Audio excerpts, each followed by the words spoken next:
banyak sekali terjadi. Jadi ketika tanaman sudah mulai berbunga, itu biasanya pasti banyak yang layu, itu sering. Nah, kuncinya untuk menciptakan tanaman cabai yang ideal, yang produktif seperti ini, berbuah lebat seperti ini, itu kuncinya adalah pada saat fase.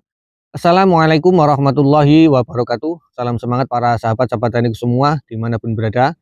Oke, berjumpa lagi ya bersama saya Samsul Ma'arif, dan masih tetap kita bersama channel Belajar Organik. Nah oke, para sahabat-sahabat teknik semua dimanapun berada.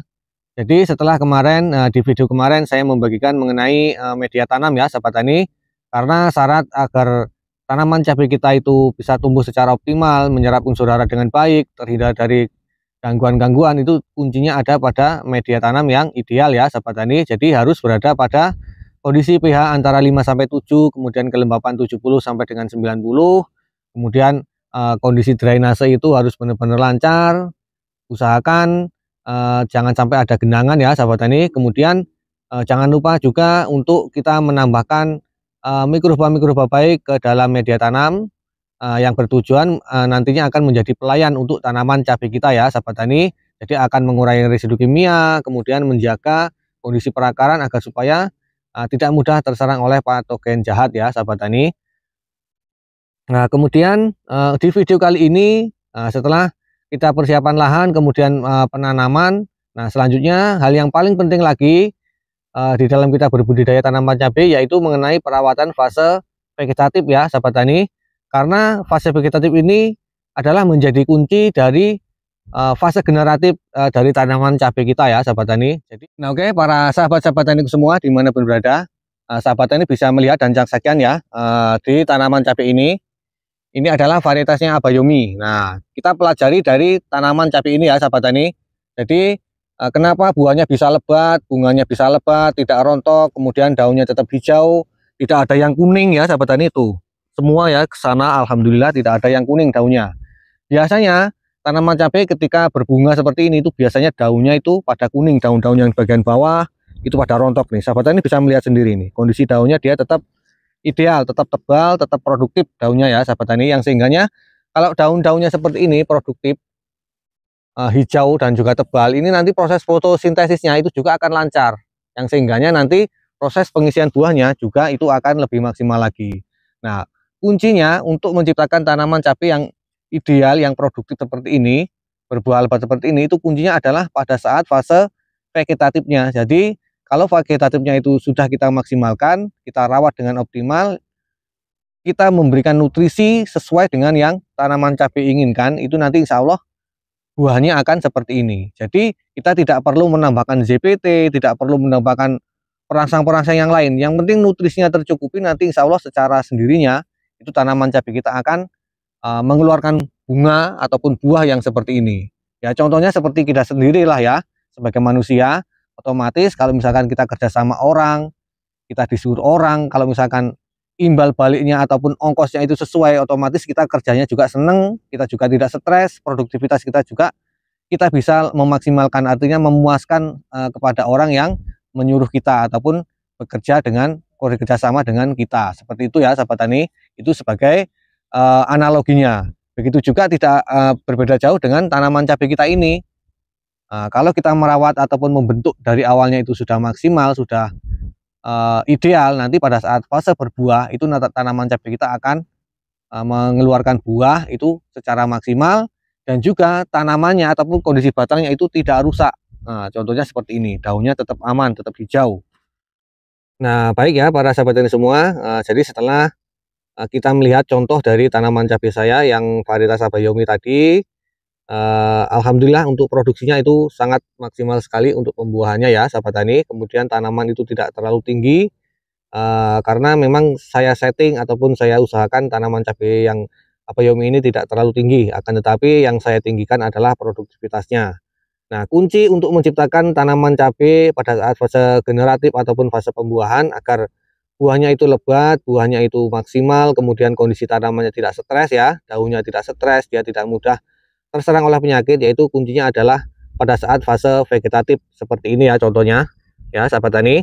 Nah dalam perawatan fase vegetatif kita hanya memiliki waktu adalah sekitar 45 hari ya sahabat tani, karena berdasarkan pengalaman saya pribadi fase vegetatif itu terjadi pada saat usia antara 0 sampai dengan 25 hari.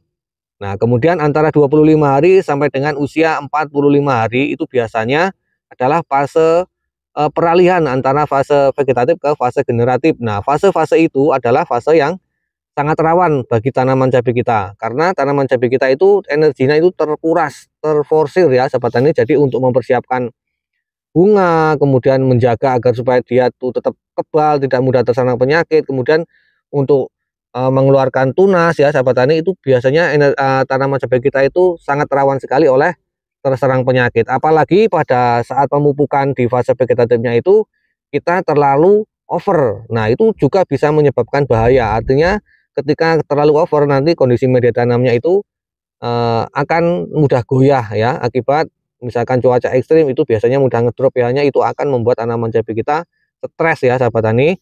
Nah, kalau cuma stres saja itu masih mending. Yang paling parah itu kalau pas perpindahan fase itu ada yang namanya serangan layu.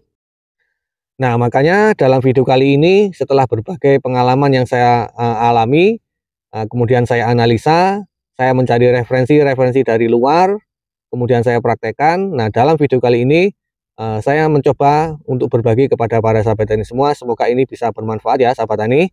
Nah, jadi dalam waktu 45 hari itu kita bagi menjadi 3 ya sahabat tani, karena tanaman ya, prinsip ataupun sifat dasar dari tanaman, apapun tanaman itu dia mampu bertahan hidup tanpa diberikan makan itu selama 15 hari ya sahabat tani. Selama 15 hari itu tetap bisa hidup walaupun tanpa kita berikan makan. Nah, akan tetapi kan tujuan kita berbudidaya tanaman cabai itu kan agar supaya dia berproduksi ataupun berbuah secara maksimal ya. Makanya kita harus mensiasatinya, harus kita berikan makan. Nah, kalau misalkan mengacu pada sifat dasar tanaman itu kita harus memberikan makan itu adalah 15 hari sekali. Nah, akan tetapi dalam 15 hari itu kita pasti memiliki resiko, pasti dosisnya itu kan tinggi. Misalkan dosisnya kita berikan 10 gram ya per tanaman itu untuk waktu 15 hari. Nah, itu kan bisa menimbulkan bahaya ya, ataupun resikonya itu sangat tinggi kalau menurut saya ya sahabat tani. Ya, bisa tanaman pupuk itu menjadi residu, kemudian pupuk itu hilang ya akibat penguapan ya, karena dalam jangka 15 hari itu kan cuaca itu kan tidak mungkin bisa seperti itu saja. Nah, maka sesuai dengan pengalaman saya pribadi di sini, saya membaginya menjadi 3 ya sahabat tani. Jadi selama 15 hari itu saya pecah menjadi 3. Jadi interval yang paling baik kalau menurut saya dalam melakukan pemupukan untuk fase vegetatif itu diberikan 5 hari sekali.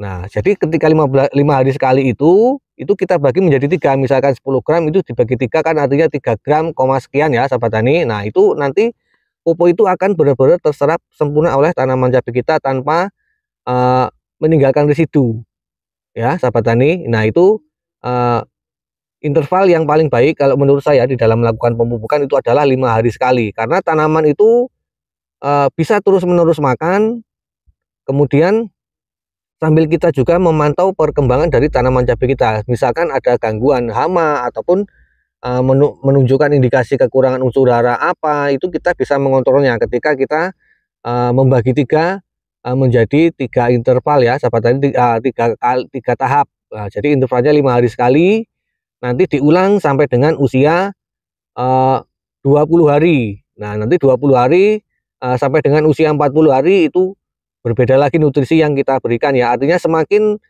besar tanaman, semakin bertambah usia, tentunya dosis ataupun jenis pupuk, jenis nutrisi itu tentunya harus kita tambahkan. Nah, seperti itu ya sahabat tani. Nah, oke ya para sahabat-sahabat tani semua. Kemudian untuk pupuk ataupun nutrisi yang saya gunakan, saya bagikan juga dalam video kali ini ya sahabat tani. Silakan sahabat taniku semua simak apa saja pupuk yang saya gunakan di dalam pengaplikasian. Kebetulan hari ini saya melakukan pemupukan ya sahabat tani. Jadi dalam video kali ini saya bagikan juga mengenai teori sekaligus prakteknya ya sahabat tani semua. Silakan sahabat taniku semua simak pupuk apa saja yang saya gunakan, berikut dosis-dosisnya dan juga cara pengaplikasiannya. Para sahabat-sahabat taniku semua, untuk pengaplikasiannya seperti biasa pada pemupukan awal, yaitu untuk ultradapnya ini saya menggunakan dosis setengah daripada biasanya. Jadi biasanya 8 sendok, sekarang kita cukup hanya memberikan 4 sendok saja per tangki 20 liter ya. 1 2 3 4. Nah, kemudian untuk asam aminonya itu biasanya 30 mili ya, ataupun satu tutup ini penuh. Nah, ini kita dikurangi untuk penggunaannya, jadi tidak terlalu penuh ya, sekitaran 20 mili per tangki per tangki 20 liter ya sahabat tani. Nah, kemudian ini pupuk Suma NF yang merupakan pupuk hara makro mikro campuran dengan nanoteknologi ya. Nah, ini yang membuat ke semua pupuk ataupun nutrisi yang seharusnya biasanya kita berikan secara full, kita bisa lebih mengurangi ataupun menghemat penggunaannya dengan kita mencampurkan yang namanya Suma NF ini ya sahabat tani, karena dia merupakan nanoteknologi dilengkapi dengan mikroba-mikroba yang mampu memecah ataupun mengurangi residu kimia dan menyempurnakan pupuk ataupun nutrisi yang kita berikan.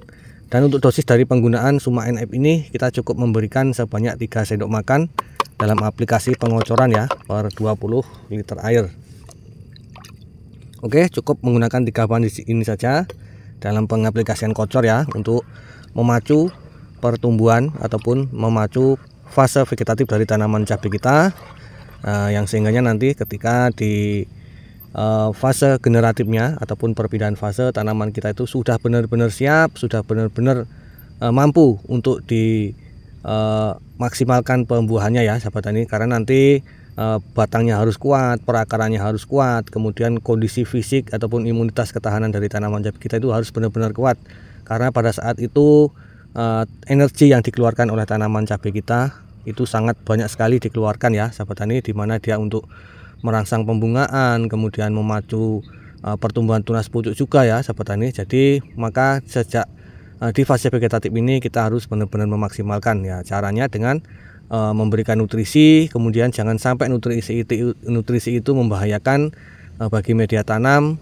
dan juga bagi tanaman cabai kita. Nah, jadi untuk pengaplikasiannya dilakukan dengan cara dikocor ya sahabat tani, dan untuk intervalnya itu 5 hari sekali. 5 hari sekali, kemudian diulangi pada saat fase vegetatif itu diulangi sebanyak 4 kali. Artinya kita mengaplikasikan dengan bahan yang sama seperti ini dengan dosis yang sama, itu kita berikan sebanyak 4 kali. Nah, oke ya para sahabat-sahabat tani semua dimanapun berada, jadi demikian tadi video ini, semoga bisa bermanfaat ya sahabat tani semua. Jadi setelah kemarin saya bagikan mengenai teori-teori ataupun mengenai pembahasan mengenai media tanam yang ideal, kemudian di sini saya membagikan juga dari segi teori maupun prakteknya, yaitu cara mempersiapkan tanaman cabai agar berbuah lebat, berbuah maksimal, tanaman itu kuat. Itu kuncinya ada pada saat fase vegetatif. Nah, jadi fase vegetatif ini adalah saat-saat yang paling dibutuhkan tanaman cabai kita agar supaya nanti di fase generatifnya. Nah, oke ya para sahabat-sahabat tani semua, jadi semoga video ini bisa bermanfaat untuk para sahabat-sahabat tani semua. Jadi setelah kemarin di video yang lalu saya membahas mengenai media tanam yang ideal agar tanaman cabai kita bisa tumbuh secara optimal ya. Setelah media tanamnya sudah siap, selanjutnya kita tanam, kemudian kita lakukan perawatan. Nah, perawatan fase vegetatif ini adalah merupakan perawatan yang sangat kunci jika tanaman cabai kita ingin nanti berbuah lebat, kemudian tidak mudah stres, tidak mudah terserang penyakit, yaitu kuncinya adalah pada saat perawatan fase vegetatif ini. Jadi kalau perawatan fase vegetatif ini bisa lolos, bisa maksimal, nanti insya Allah di saat fase generatif tanaman cabai kita itu akan sesuai dengan yang kita inginkan, yaitu berproduksi maksimal, tidak mudah terserang penyakit, kemudian umur panennya itu bisa lebih panjang lagi, insya Allah ya sahabat tani. Nah, teorinya yang saya lakukan itu seperti itu tadi, berikut pupuknya. Nah, semoga video ini bisa bermanfaat. Selanjutnya apabila ada kesalahan di dalam penyampaian, saya mohon maaf yang sebesar-besarnya, dan saya akhiri. Assalamualaikum warahmatullahi wabarakatuh.